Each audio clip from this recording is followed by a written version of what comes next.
If you're over 50, you already know that you're going to run into ageism. It's the way of the world. There's laws that prohibit it, but try and prove it. Okay? So understanding that, here are 10 things that you can be doing better in order to minimize the likelihood that you're going to run up against it. Now, I want to be clear. I didn't say eliminate it, but there's a part that you can play that will improve the possibility of great results. So again, 10 things. And number one is when you're interviewing with someone, be conscious of your nonverbal messages. A lot of first impressions come across on camera or in person. And it's not just simply what you say, but how you say things. What your eye contact is like, what your posture is like. If you're in person, a handshake, facial expressions, mannerisms. Like, for example, the eye roll is not a real popular thing for hiring managers. So as an over 50 job hunter, you need to show energy, self-confidence, enthusiasm, because the bias that exists is about lethargy, a has-been. I'm going to use all the obnoxious terms, but let me not use them. I'll just say bad behavior that suggests that you're going to be a pain in the rear. And with that, you have to pay attention to your appearance, and that's your wardrobe, your hair, your jewelry, anything along those lines that gives people a reason to dismiss you. Number two is get clear about what you're looking for. Ask yourself this question. What's most important to me in the next job or organization? What will I need to see or hear to believe it's going to be a good choice for me? Make up a list as long as you like, and then from there narrow it down to the top 5. 1, 2, 3, 4, 5.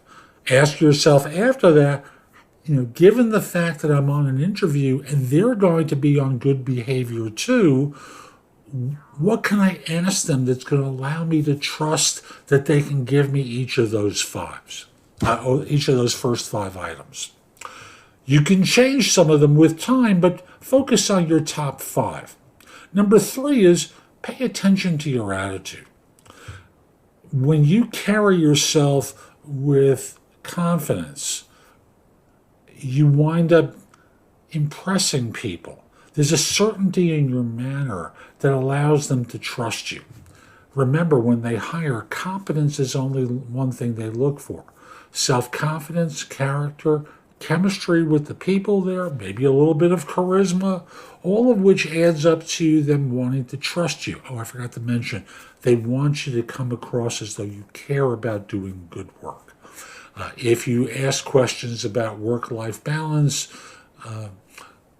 it's just not the message to convey in the early rounds of interviews. You can talk with the staff and ask them questions. What's a typical day like? And that's going to give you your answer. But if you use a question like, what is work-life balance like? It basically says, I'm going to do minimal viable work. Number 4, get clear about your message. What makes me especially strong for this particular position? Compare your background and experience with the requirements of the role.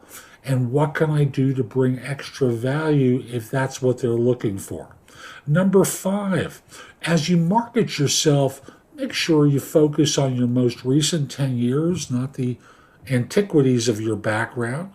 And also make sure your resume, LinkedIn profile, any of your online profiles or personal websites use contemporary keyword language that allows people to believe that you're competent in that which they want you to be competent in. Follow?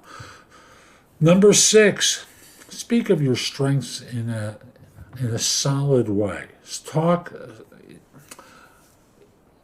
again, not just what you say, but speak authoritatively, because your materials, your resume, LinkedIn profile, your networking, they brand you in a particular way, and you want to present as congruent with that brand.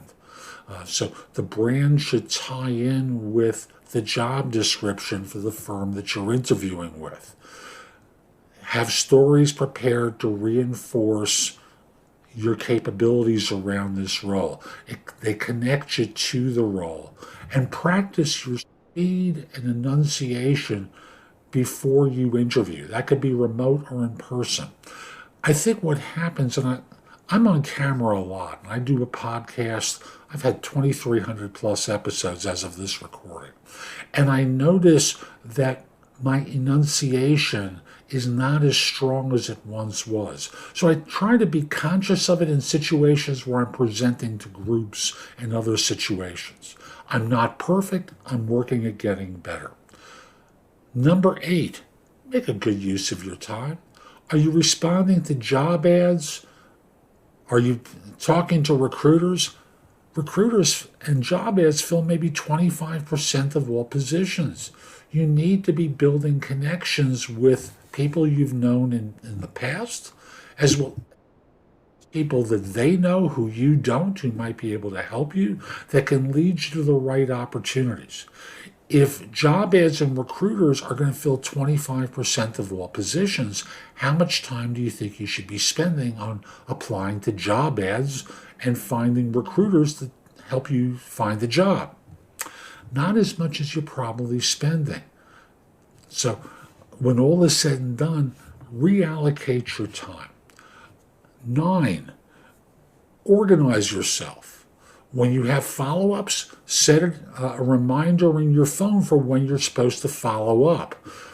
Keep a list, keep track of all your correspondence in a way related to the firm, the interview, the job. However you want to structure it is fine. Like I use OneNote when I'm coordinating a variety of things. I'm a Windows user. You can use Evernote, but I structure my correspondence with reminders for follow-up, what's taken place on previous calls.